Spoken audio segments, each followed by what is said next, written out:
All right, well, it happens on a warm spring or summer night, and you'll see it out in the distance. It's called heat lightning. It's that flash you'll see in the sky, but it's missing the rain or the thunder.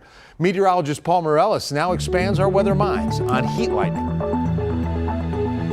First of all, heat lightning is just a phrase. Heat doesn't actually cause lightning. The reason it's called heat lightning is because it typically occurs in the spring and summer months that will produce storms in the evening and nighttime hours. These are real tall thunderstorms, upwards of 40 to 50,000 feet high, and what you're seeing is lightning at the top of the storm. And it's so far away from where you are that you won't hear the thunder or experience the rain. So really a more accurate phrase might be silent or summer lightning.